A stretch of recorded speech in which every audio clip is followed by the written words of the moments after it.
Our lecture objectives are to describe and understand the gross anatomy of the eyeball, the outer three layers of the eyeball,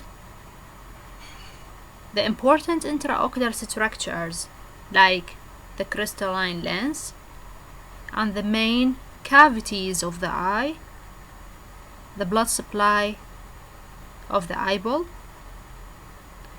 and few notes about the visual acuity, color vision, and visual field. The eyeball is located within the body orbit, which is pyramidal shaped bony cavity on either side of the root of the nose. Each eyeball is held in place or suspended by extraocular muscles and surrounded by a fatty pad to protect it. At birth, the eyeball diameter changes gradually into the adult size. So at birth, anteroposteriorly it's about 17.5 millimeter, and during adulthood it's about 25 millimeter in anteroposterior diameter.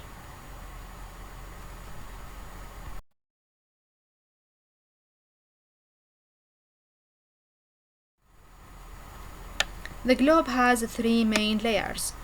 The outermost tonic layer is two different parts mainly. The anterior one, we call it the cornea, which is transparent, and the posterior one, which is the sclera, the white part, the opaque part. The junction between the two is very important. We call it the limbus, which is the junction between the cornea and the sclera. As we said, the cornea is transparent and the sclera is opaque, and the transition zone between them, we call it the limbus. Is the eye complete spheroid? No. The eyeball is oblate spheroid. It's not a spherical structure. Why? Because the radius of curvature of the cornea is different and is smaller than that of the sclera. This gives the eyeball its unique shape. The middle coat, which is the uvea or uveal tract. The uvea is made up of three structures. The anterior part is the iris, which is a diaphragm-like structure with central opening, the pupil. The iris changes its diameter in response to light. The iris is made up of two muscles, sphincter and dilator muscle. When any one of these contract, this will change the diameter of the iris. وبالتالي changes the diameter of the central aperture, which is the pupil, to control the amount of light going through the iris, pupil, and to the retina.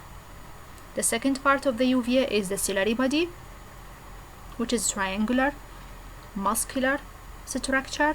The ciliary body contains epithelium, which is responsible for secretion of aqueous humor, and the ciliary body has ciliary processes.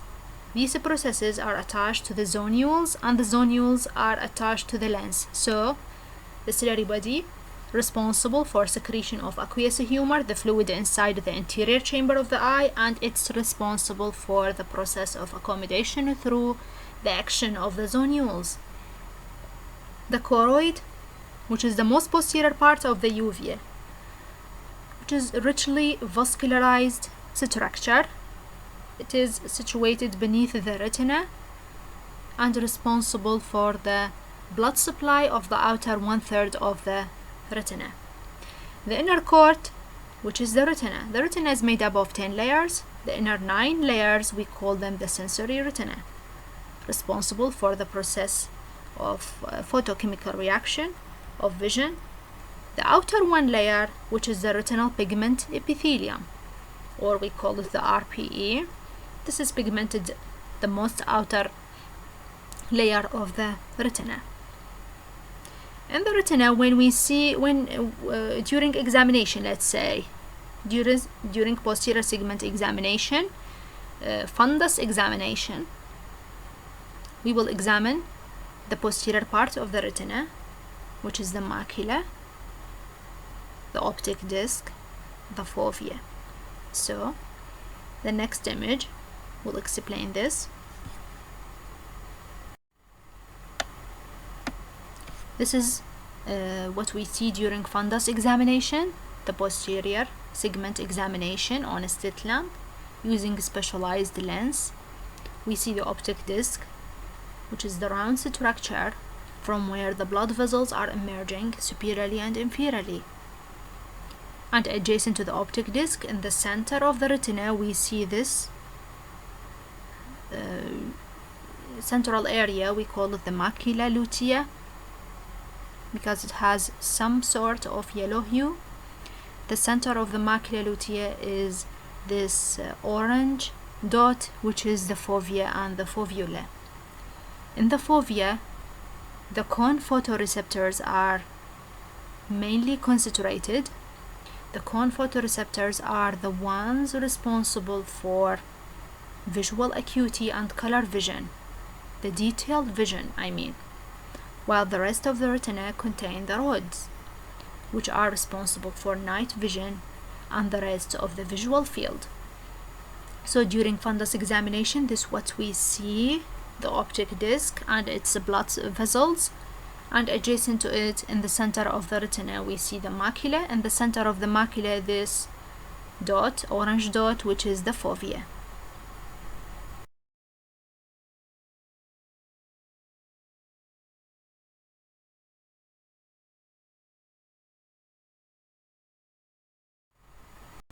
Inside the eye we have the lens. The lens is a crystalline structure, transparent from birth.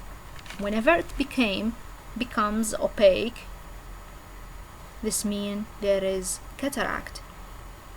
So the lens is suspended in its position through the zonules. As we said previously, the zonules are some fibers connecting the lens and suspending it in its position by attaching to the ciliary processes or the ciliary epithelium, which is part of the ciliary body.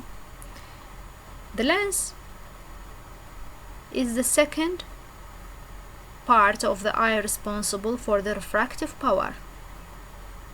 The most important refractive part of the eye is the cornea, which is responsible for 2/3 refraction of the eye, while the remaining 1/3 refractive power of the eye is delivered by the lens. So the lens and the cornea provide the eye with its refractive power. What about the cavities of the eye? In general, we divide the inside of the eye into the anterior segment and the posterior segment. The structures or the cavities anterior to the lens, we call them the anterior segment, and the posterior part, posterior to the lens, is the posterior segment. The posterior segment is made up of the vitreous cavity, retina, and choroid, including the optic disc, while the anterior segment are made up of anterior chamber and posterior chamber. Let's see the anterior chamber location. It's some sort of a cavity with 250 microliter volume. It's situated between the posterior part of the cornea anteriorly, let's say the cornea anteriorly, and the iris diaphragm posteriorly. What about the posterior chamber? The posterior chamber is very slit cavity, very narrow cavity, located between the iris anteriorly and the lens and its zonules posteriorly. The volume of the posterior chamber is only 60 microliter. The vitreous cavity, which is part of the posterior segment, situated posterior to the lens. So it's between the lens and the zonules anteriorly and the sensory retina posteriorly.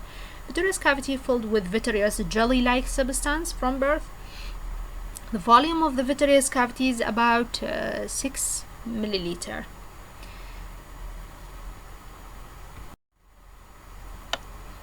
The artery is responsible for providing blood supply to the eyeball, are mainly the ophthalmic artery and its divisions. What are the divisions of ophthalmic artery? We are concerned or interested in here, the central retinal artery and the ciliary arteries. So the retina is supplied by the central retinal artery. The inner 2/3 of the retina specifically is supplied by the central retinal artery. The outer 1/3 of the retina take its blood supply from the choroid. What about the ciliary artery? We have 3 groups of ciliary arteries. Ciliary arteries usually supply the uvea, the uveal tract, which is the iris, ciliary body, and choroid. What are these ciliary artery groups? Short posterior ciliary artery and long posterior ciliary artery, and the anterior ciliary arteries. Why we call them posterior ciliary arteries? Because they originated in a posterior location, while the anterior ciliary arteries, they are derived from 7 muscular branches of ophthalmic artery. We have 7 muscular branches of ophthalmic artery. They join between them to give us the anterior ciliary arteries. What about the posterior ciliary artery? The short one are usually 20 in number, and they enter the sclera just around the optic disc in a ring-like configuration, while the long posterior ciliary arteries are 2 in number, and they originate posteriorly, they travel anteriorly, they enter the sclera at the region of the limbus, one on either side, one to the right, one to the left. And the venous supply of the eye will be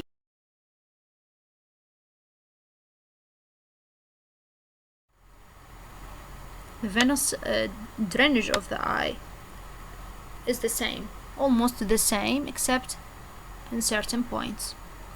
The retina also will drain through the central retinal vein.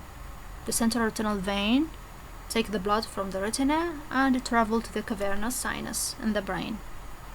Okay, while the uveal tract has different type of venous drainage, different groups, also 3 groups: posterior ciliary veins, we have vortex veins, and anterior ciliary veins.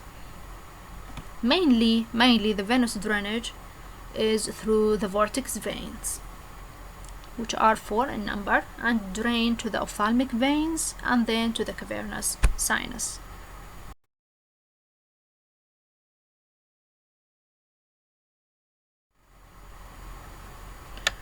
Visual acuity as a definition: this is the ability of the eye to distinguish the shapes of symbols such as letters, numbers, and pictures. So it's our precise vision, detailed vision. It's a cone function and not rod functions. Cone function, as we said, the fovea centralis is the main area where the cones are concentrated, so it's function of the fovea, it's function of the cone. Visual acuity written in a practice as 2 numbers: numerator and denominator. Numerator هو البسط, denominator هو المقام. We write it as a fraction, تكتب ككسر. Numerator indicate what? Let's say we send a patient for visual acuity test for his right eye and left eye. The patient brought us some paper with certain fraction written for each eye. Let's say for the left eye the vision was 6/18. What is the meaning of 6/18? 6, which is the numerator here, indicate the distance separating this patient from the test object, which is the chart. We have chart. Let's say Snellen chart. The chart is from 6 meter distance from the patient. That's why the numerator here is 6. What about the denominator? The denominator, which is here 18, indicate the distance that the patient eye should be able to visualize certain line in the test chart from 18 meter. But the patient eye is able to see this test object only from 6 meters. So this eye is with some sort of poor vision. In other words, indicate the distance at which the test object subtend an angle of 5 minutes of arc, and each part of the test object subtend an angle of 1 minute of arc. when this this what I mentioned 5 minutes of arc and 1 minute of arc لما هذه تطبق the patient will be able to see this object from the desired distance. That's the meaning of this phrase. The most familiar test objects we use them, or in another word, the charts used for visual acuity, are mainly letters or numbers, black in color, written on a white board. That's the principle. The sizes are universal. And the room of the examination should be very well illuminated. The patient is seated from 6 meters. The visual acuity is tested uniocularly and then binocularly. These charts mainly use our Snellen chart. We have Bailey-Lovie chart. We have Landolt C chart, and we have the illiterate E chart. We will have them in pictures. This is a Snellen acuity chart. We see it's as we said, it's either numbers or letters. As we see these are letters. The patient will start observing and naming each letter from letter A down to the last line.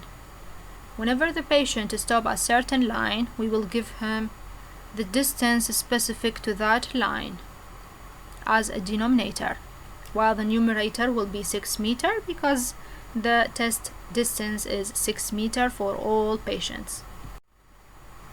These charts are used for illiterate patient with limited knowledge. We see the E, which is illiterate chart, and the C Landolt test chart. The same idea, the patient should start from the top letter and go down. Whenever he stops at certain letter, we will give the patient the distance specific to that letter as a denominator, while the numerator will be 6 meters, which is the ideal fixed distance between the patient and the test chart. The patient should be able to give us the direction of each letter or the opening in Landolt test type, the opening of this incomplete circle. Color vision. This is a very commonly used subject.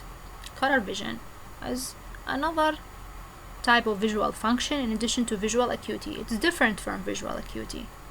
Color vision is the function of cone, not rod. Just like visual acuity, we have 3 types of cone system. We have the middle wavelength sensitive cones, short wavelength sensitive cones, and long wavelength sensitive cones. The long wavelength sensitive cones are the one responsible for red-green vision, while the short wavelength sensitive cones are the one responsible for blue-yellow color vision. The middle wavelength sensitive cones are the one responsible for the black and white contrast. There is contrast always between the black and white. When you compare the certain wavelength with this contrast, you will create blue-yellow color vision, which is the function of the short wavelength cones. They are comparing the signal of this certain color with those of the M cones to create the blue-yellow color vision. Color vision abnormalities or deficiencies are either acquired or congenital. The hereditary ones are from the name hereditary, so they are either X-linked or autosomal recessive or autosomal dominant. However, the most commonly type are the X-linked one, which is from the name X-linked. This means it's more common in men. The red-green color deficiency, which is more common in men, as we know. What about the acquired color vision deficiencies?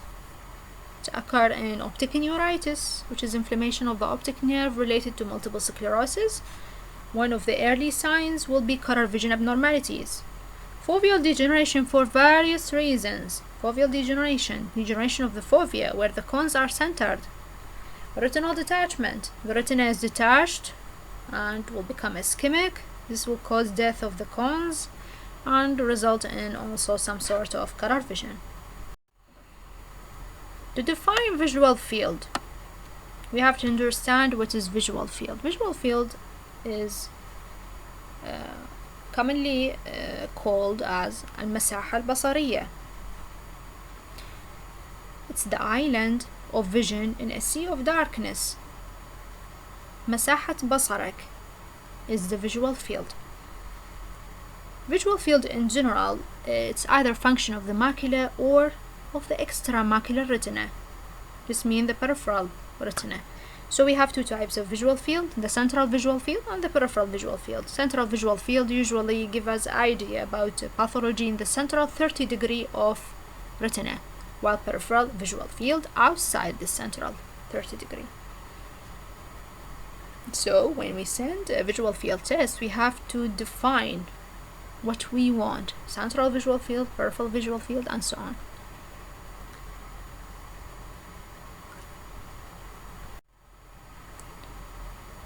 Certain tests or machines used to assess visual field.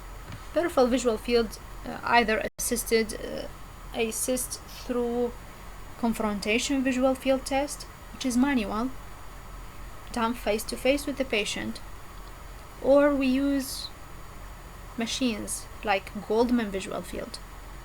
We have also the automated type of perimeter, which gives us an idea about peripheral visual field. So peripheral visual field, which is the extramacular visual field, is either assist with confrontation test or Goldman perimeter or automated perimeter. While central visual field is also assist with Goldman perimeter and automated perimeter, in addition to other types like tangent screen. Tangent screens a form, let's say, not a purely manual, but not a perimeter test, but uses a different principle. We have a Mizler grid and Friedman perimeter. A Mizler grid is a small chart the size of common paper used. حجم الورق الموجود بالدفاتر. A grid-like pattern, and the patient should be able to assess his central 20 degree of retina by following certain instructions during a Mizler grid test. Of course, visual field test is here with a Mizler grid should be done uniocularly. Interpretation of visual field abnormalities. These abnormalities, we commonly call them either scotoma or visual field defect. Scotoma or visual field defect, this means certain area of darkness surrounded by seen area. So the visual field defect is either monoocular or binocular. It's either hemianopia, also could be hemianopia. Hemianopia is half blindness. This means half your visual field, either the left or the right of each eye, is completely absent. While monoocular visual field defect, one eye, the visual field, has some sort of defect, not necessarily completely absent, but some sort of defect, and only one eye. Binocular visual field, this some sort of defect is present in both eyes. While hemianopia should be half a blindness. To say hemianopia, it should be half a blindness and involve both eyes in certain pattern. We will explain it later. Usually monocular visual field defects are confined to diseases involving the retina or the optic nerve. While binocular visual field defect, the disease will be either in the chiasm or in the tract or in the radiation or in the occipital cortex. We need brain imaging to interpret the location, which could be CVA, could be some sort of a tumor, and so on. While hemianopia, which is half a blindness, usually it's a neurological condition. This means the visual pathway is affected, either chiasm, the optic tract, or the radiation or the occipital cortex. So hemianopia is one type of binocular visual field defect. There are other types of binocular visual field defect. So not all hemianopia are binocular, but not all binocular visual field defects are hemianopia. That's important. Homonymous hemianopia and heteronymous hemianopia, I will show you in pictures. In homonymous hemianopia, we have either, let's come to heteronymous first because it's easier. In heteronymous hemianopia, one eye, the temporal side will be affected, and the other eye also the temporal side will be affected, or the nasal side of one eye and the nasal side of the other eye will be affected. These are the types of heteronymous hemianopia. While homonymous hemianopia, it's either right or left. The right side of one eye and the other eye will be affected, or left homonymous hemianopia, where the left side of each eye will be affected. These two images will represent various visual fields seen in various pathologies involving the macula or the disc, including glaucoma, but not only glaucoma. Sometimes the pathology related to the macula or the papillomacular bundle or the optic disc, like in glaucoma. This type of visual field, when I see it, it could be involving one eye or both eyes, so it's not necessarily uniocular, but it is related to either pathology in the macula or optic nerve. This is what you should know. A and B, let's see, these pathologies related. In A, it's a central scotoma, and it is related to the macula, while in B, it is a centrocecal scotoma, and it's related also to the macula and papillomacular bundle. What's the difference between A and B? The involvement of a blind spot also. We see in B there is extension from the blind spot to the center, while in A it's only involving the center, the visual field defect, I mean. The blind spot is a physiological blind spot. It's something we all have. It's where the optic nerve located, because the optic nerve has no cone, no rod, so it's functionally blind area. We call it physiological blind spot. And the second image we see also, we have nasal step. Let's note nasal step. Let's note the gerome scotoma. Let's note the paracentral scotoma and sedal scotoma. These all are common visual field defects seen in glaucoma, while the central scotoma and centrocecal scotoma are seen in pathologies of the macula and the bundles between the macula and the optic nerve. While in this image, we see it in detail: the nasal step, the temporal wedge, the superior arcuate defect, and the early superior paracentral defect. Paracentral means small scotoma surrounding the center, 10 or 20 degree of vision, or visual field. That's what I mean with paracentral scotoma. And we see G and H here are the final step in advanced glaucoma: the tunnel vision, where only central island of vision are remaining, and the end stage, which is complete field loss. These both are end stage of glaucoma, G and H, while the rest are various stages of glaucoma. This collection of visual field are related mainly to glaucoma. Okay.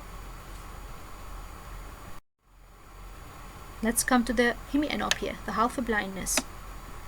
Both these images are heteronymous hemianopia. Okay. A, bitemporal heteronymous hemianopia, and B, binasal heteronymous hemianopia. Usually in heteronymous hemianopia, the location of pathology is restricted to the optic chiasm. This very important. The optic chiasm will result in this type of visual field defect, which we call it either bitemporal or binasal heteronymous hemianopia. Well, this type of hemianopia, this is also hemianopia, but it's different. The nasal side and the temporal side of each eye is affected, so we call it homonymous hemianopia. This is left homonymous myopia. If the opposite field is affected, we call it right. This usually unique to either the optic tract, radiation, or visual cortex, while heteronymous myopia is unique to the optic chiasm. Okay, now we will end this lecture today. In the next lectures, we will have more discussion about the visual field defects involving glaucoma. Also, in the practical sessions, we will repeat this information and with more examples. Thank you, everyone.